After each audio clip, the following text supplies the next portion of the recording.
Hello everyone, welcome back to my channel in another video.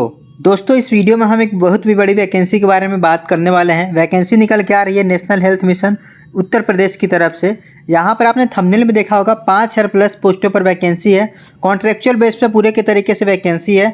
इस video में हम detail में बात करेंगे किस तरीके से आपको यहाँ पर अप्लाई करना है और जो फॉर्म रहने वाला है कब से आप अप्लाई कर सकते हो, साथ ही साथ यहाँ की एलिजिबिलिटी क्राइटेरिया क्या है और सिलेक्शन जो प्रोसीजर होगा उसमें किसी भी तरीके का कोई एग्ज़ाम नहीं होने वाला है।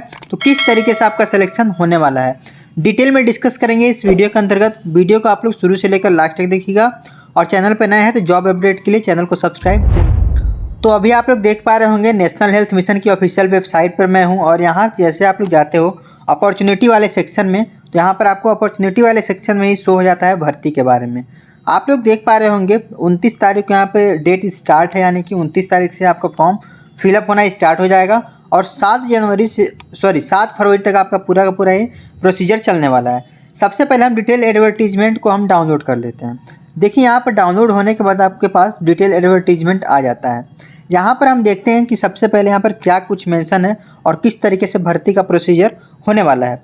पोस्ट की बात करें हम, पोस्ट का नेम क्या रहने वाला है, तो देखिए दोस्तों, जो पोस्ट का नेम रहने वाला है वो रहने वाला है CHO अर्थात कम्युनिटी हेल्थ ऑफिसर, इसको हम बोलते हैं, जो अलग अलग ब्लॉक वाइज ये डिवीज़न में डिवाइड होते हैं। ठीक है, देखिए यहाँ पर मैं आपको थोड़ा सा इन्फॉर्मेशन दे दूँ इसके बारे में।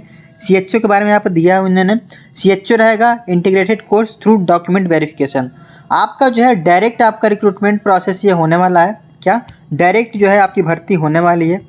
अब देखो, यहाँ पर जो है मैं कुछ चीज़ों के बारे में बताऊंगा कि टोटल जो भर्ती आती है तो कितने टाइम में आपकी ज्वाइनिंग हो जाती है, क्योंकि मेरे घर के खुद ही एक लोग इस पोस्ट पर लगे हुए हैं कम्युनिटी हेल्थ ऑफिसर में।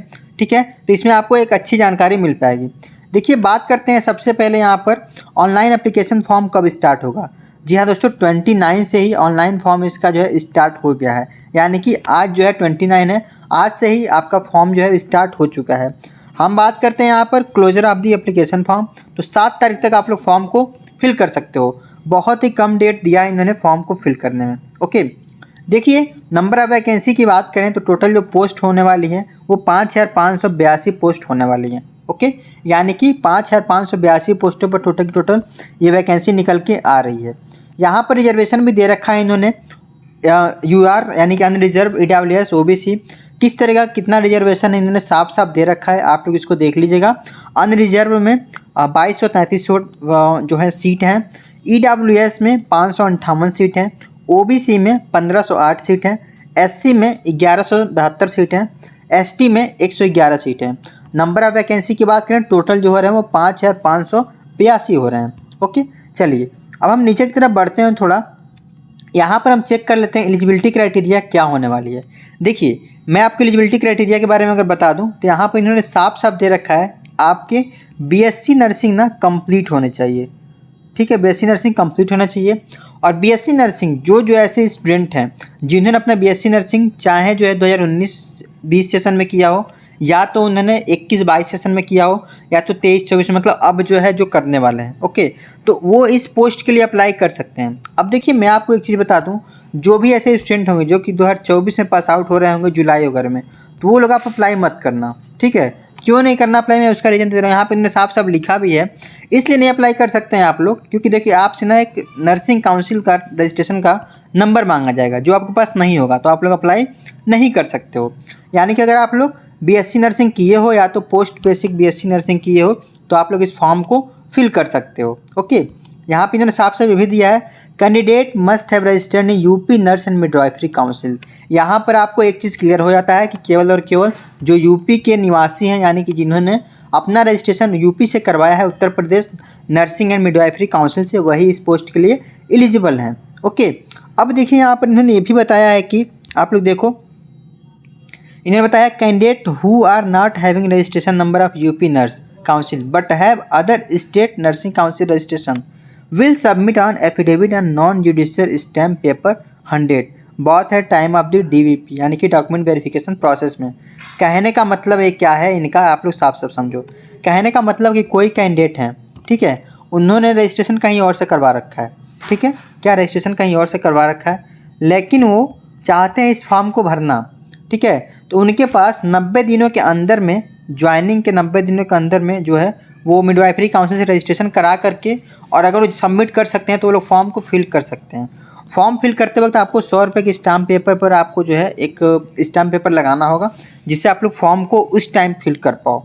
ठीक है, यहाँ पर देखो, candidate who are not living registration of UP nurse and midwifery council are be joined the basis of other state nursing council they are joining as a CHO shall be purely provisional after submission of registered certificate of UP nurse midwifery counseling he concerned DHS and their joining will be continued to CHO।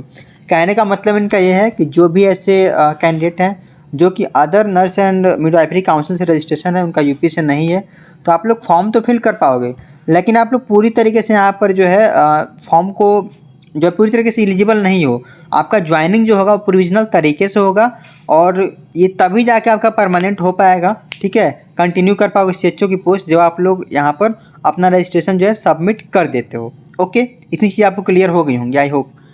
If the candidate fail to produce UP nurse midwifery council registration certificate within 90 days provisional joining हर candidate shall be stand cancel. कहने का मतलब इनका ये है कि जो भी कैंडिडेट ऐसे हैं जिनका कि उत्तर प्रदेश से ज्वाइनिंग नहीं है, ठीक है, लेकिन 90 दिनों के अंदर में भी वो ज्वाइनिंग करने के बाद 90 दिनों के अंदर में भी उत्तर प्रदेश का वो लोग अगर नहीं रजिस्ट्रेशन करवा पाते हैं तो उनका जो है जो ज्वाइन किए होंगे वो कैंसिल हो जाएगा।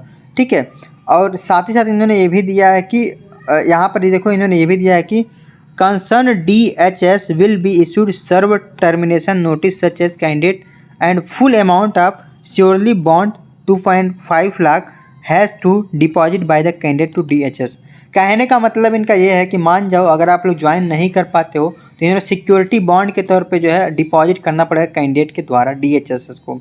इसको आप लोग देखो समझ लेना, अप्लाई करना चाहते हो तो समझ के अप्लाई करना, अदरवाइज आप लोग अप्लाई मत करना।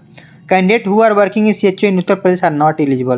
कहने का मतलब क्या है कि उत्तर प्रदेश में जो है यहाँ पर जो स्टूडेंट वर्किंग है CHO की पोस्ट को अप्लाई नहीं कर सकते हैं। ओके, अब देखो यहाँ पर इन्होंने दिया है कि एज लिमिट क्या होना चाहिए, तो आपकी एज लिमिट जो है वो 40 साल होना चाहिए, 21 से लेकर 40 साल तक। साथ ही साथ अगर 5 साल का यहाँ पर इनको रिजर्वेशन मिलेगा OBC कैंडिडेट को, और 5 साल का SC और ST को, और 15 साल जो रिजर्वेशन उनको मिलने वाला है वो कैंडिडेट जो डिसेबिलिटी हैं उनको। ओके, ये सारा का सारा चीज़ हो गया। अब देखो एप्लीकेशन फ़ीस आपका 0 लगने वाला है। ठीक है, 0 लगने वाला है, मतलब आपका किसी भी तरीके का कोई भी एप्लीकेशन फ़ीस नहीं लगने वाला है। ओके, अब यहाँ पर देखो जो भी ऐसे स्टूडेंट होंगे जो कि कोविड का एक्सपीरियंस लिए होंगे, कोविड ड्यूरिंग द कोविड उन्होंने किसी भी तरीके का कोई भी सर्विस अगर उन्होंने दिया है हॉस्पिटल में, तो उनको जो एक्स्ट्रा मार्क्स मिलने वाले हैं। ठीक है, देखो 5 मार्क्स मिलने वाले हैं who complete 6 month cumulative of active engagement, 10 marks मिलेंगे हु कंप्लीट 1 ईयर, और 15 मार्क्स मिलेंगे जो 1 ईयर। कहने का मतलब इनका ये समझो कि हर 6 महीने पे ये लोग आपके 5 मार्क्स बढ़ा रहे हैं। ठीक है, तो यहाँ पर क्या होता है, आपको वेटेज मिल जाता है कि आप लोग के चांसेस हो जाएंगे ज्वाइनिंग होने की। ओके, इतनी चीज़ आपको क्लियर है। अब देखो यहाँ पर जो है आता है कि वेटेज का इनका सिलेक्शन प्रोसीजर क्या होता है।